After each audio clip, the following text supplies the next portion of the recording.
विद्यार्थी मित्रांनो नमस्कार. आपल्या डेली करंट अफेअर्स सिरीजमध्ये मी अमोल बागडे नारायण आयस अकॅडमीच्या यूट्यूब चॅनलवरती सगळ्यांचं स्वागत करतो.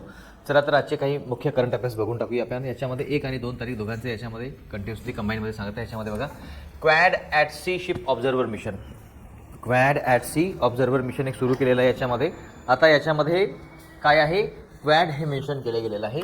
तर क्वॅड काय आहे, याच्यामध्ये 4 देशांचा समूह आहे याच्यामध्ये. तर काय याच्यामध्ये भारत, जपान, अमेरिका आणि ऑस्ट्रेलिया. भारत, जपान आणि ऑस्ट्रेलिया या देशांचा याच्यामध्ये सहभाग आहे.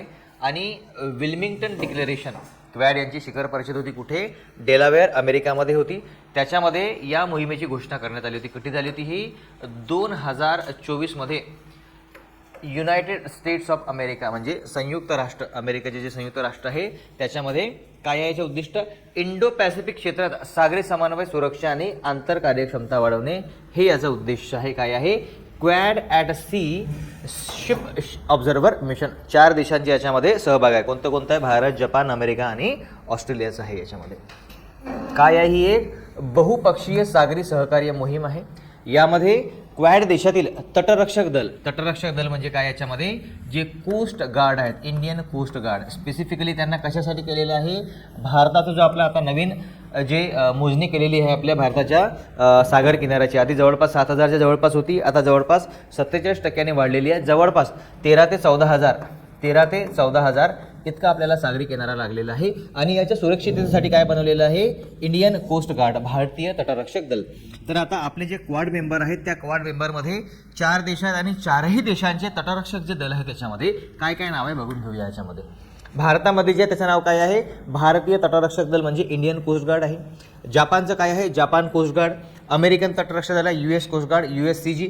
आणि ऑस्ट्रेलियन सीमा दल, ऑस्ट्रेलियन बॉर्डर फोर्स, याला काय म्हणतात. आता बाकीचे सगळ्याकडे ICF म्हटलेलं आहे, कोस्ट गार्ड म्हटलेलं आहे. याच्यामध्ये काय म्हटलेलं आहे, ऑस्ट्रेलियन बॉर्डर फोर्स म्हटलेलं आहे. तर त्यांचं जे तट दिलेलं आहे, जसं ऑस्ट्रेलिया मी म्हटलं, ऑस्ट्रेलियामध्ये पण काय आहे, खूप मोठा असा त्यांना काय लाभलेला आहे, असा तट लाभलेला आहे. तर त्याच्या सुरक्षिततेसाठी सुद्धा त्यांनी काय केलेलं आहे, ऑस्ट्रेलियन बॉर्डर फोर्स याची निर्मिती केलेली आहे. आता थोडं बहुत त्याच्याबद्दल बघून घेऊया. काय, विल्मिंग्टन डिक्लेरेशन 2024 शिखर परिषद झाली होती कुठे, विल्मिंग्टन, डेलावेअर अमेरिकेमध्ये.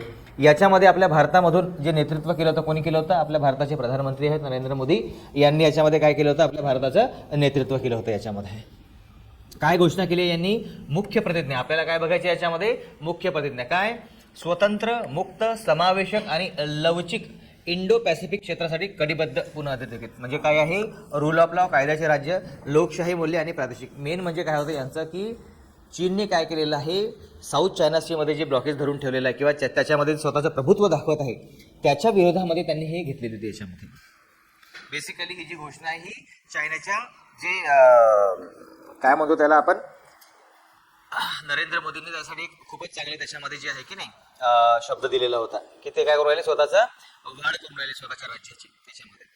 ठीक आहे. तर आता त्याच्यासाठी म्हणून मुख्यत्वे चीनच्या विरोधामध्ये चीनचे जे धोरण आहे त्या चीनच्या धोरणाला खारीज करण्यासाठी म्हणून त्यांनी हे काय केली होती, विलिंग्टन घोषणा केली होती. विस्तारवाद त्यांनी हा शब्द दिला होता. आपल्या प्रधानमंत्र्यांनी त्यांना काय म्हटलं होतं, विस्तारवाद म्हटलं होतं, हा शब्द म्हटला होता. ठीक आहे. त्याच्यानंतर बघा आता ऑपरेशन सिंदूर झालं आपलं.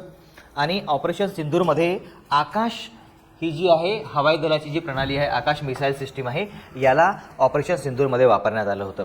आणि आता ही जी आपली आकाश प्रणाली आहे ही कोण घेऊ इच्छित आपल्या याच्यामध्ये, ब्राझीलने भारताकडून घेण्याची दाखवलेली आहे याच्यामध्ये. आणि हे कुठं वापरलं होतं आपण, याच्यामध्ये ऑपरेशन सिंदूरमध्ये वापरलं होतं आपण. त्याच्यामध्ये काय याचे मुख्य लक्षात बघा बरं, याच्या प्रणालीचे काय आहे, ही सरफेस टू एअर आहे. म्हणजे कसं आहे, लँडवरून, लँड आहे, जागा आहे, इथून याला फायर करतात कुठे, एअरमध्ये, हवेमध्ये. काय आहे, सरफेसवरून एअरवरती जाणारी ही प्रणाली आहे. याची स्पीड किती आहे बघा, माक 3.5 म्हणजे काय आहे, ध्वनीच्या आवाजाच्या 3 पट जास्त. म्हणजे जर ध्वनीचं जर 100 असेल तर याचं किती होईल, 350. याचे किती होईल, 350. 3,500 होणार नाही, हे किती होणार याच्यामध्ये, 350 होईल. याच्यामध्ये जर याचं 100 असेल तर याचा 350 होईल, याचा अर्थ होतो. मर्यादा काय आहे याची, 45 किलोमीटरपर्यंत मारा करण्याची याची काय आहे, क्षमता आहे याच्यामध्ये. आणि एकाच वेळी अनेक लक्ष्यांवरती मारा करण्याची क्षमता. एअरक्राफ्ट, ड्रोन आणि क्रूज मिसाईल या सगळ्यांना लक्ष करू शकते. किती आहे याचा दौर किती आहे, जवळपास असं जर धरला आपण याला तर हे 45 किलोमीटर एवढं आहे. कुठून? जमिनीवरून तर हवेमध्ये मारा करण्याची क्षमता आहे याच्यामध्ये. त्याच्यानंतर बघा याच्यामध्ये एक संताळ बंड, संथाल रिबेलियन ज्याला म्हणतात त्याला हुल सुद्धा म्हणतात. याला काय म्हणतात? हुल सुद्धा म्हणतात. तर सध्या काय केलं आहे झारखंड सरकारने काय केलेलं आहे याच्यामध्ये 117वी वर्षपूर्ती झालेली आहे 1855 ते 2025 मध्ये. तर सरकारने याच्यामध्ये ते काय केलेलं आहे हुल दिवस मनवलेला आहे. काय मनवलेलं आहे? हुल दिवस मनवलेला आहे. याचे जे रीडर आहेत सिद्धू, कानू आणि याच्यामध्ये 2 महिला सुद्धा आहेत. त्याच्यामध्ये 2 महिला सुद्धा आहेत, फुलो आणि झानो आणि चांद आणि भैरव.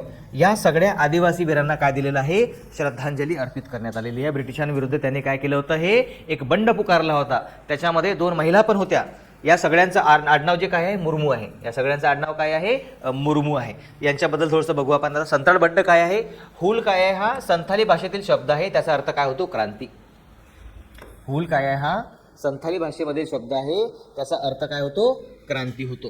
आता याच्यामध्ये कुठं झालं होतं हा बंड? 30 जून 1855ला 30 जून 1855ला भोगनाडीह झारखंड येथे सुरू झाला. कुठे झाला? भोगनाडीह झारखंड येथे सुरू झाला. काय आहे हे? ब्रिटिश सत्तेच्या अन्यायकारक धोरणांविरुद्ध आणि जमीनदारांनी सरकारच्या शोषणाविरुद्ध हा काय केलं होतं? त्यांनी याच्यामध्ये हे बंड केलं होतं याच्यामध्ये. ठीक आहे. तर याच्यामध्ये कोणाकोणाचं नेतृत्व होतं बघा. याच्यामध्ये सिद्धो मुर्मू, कानू मुर्मू, चांद मुर्मू आणि भैरव मुर्मू सगळेच्या सगळे याच्यामध्ये मुर्मू होते. भारत सरकारने 2002 मध्ये सिद्धू कानू आणि कान्हू मुर्मू यांच्या उपलक्षामध्ये काय केलं होतं? एक पोस्टल स्टॅम्प सुद्धा याच्यामध्ये केलं होतं. तसंच जर आपण बघितलं फुलो आणि झानो, तसंच आपण जर याच्यामध्ये बघितलं फुलो आणि झानो यांच्याबद्दल काय आहे याच्यामध्ये 1855च्या संथाल अपराधी यांच्याबद्दल त्याच्यामध्ये काय केलेलं आहे? मूर्त्या वगैरे त्याच्या बनवून ठेवल्या झारखंडमध्ये. कोण कोण आहेत? या फुलो आणि झानो मुर्मू आहे त्याच्यामध्ये. ठीक आहे. याची कारणं काय होती? याच्यामध्ये संथाळांना शेतीचे आश्वासन देण्यात आले होते. कोणतं? डॉइन काऊचं. प्रत्यक्षात त्यांना जमिनीपासून वंचित करून जबरदस्तीने त्यांच्यावरती बेगारी आणली होती. या सगळ्या कारणांमुळे काय झालं होतं? त्या लोकांनी एक बंड पुकारला होता. चला मित्रांनो, तुम्हाला आमचे हे जर व्हिडिओ आवडत असतील तर जरूर तुम्ही आम्हाला तुमचे जे व्यक्तिगत मनोगत आहे ते आम्हाला कळवा आणि आम्हाला चांगलं व्हायसाठी जरूर मदत करा.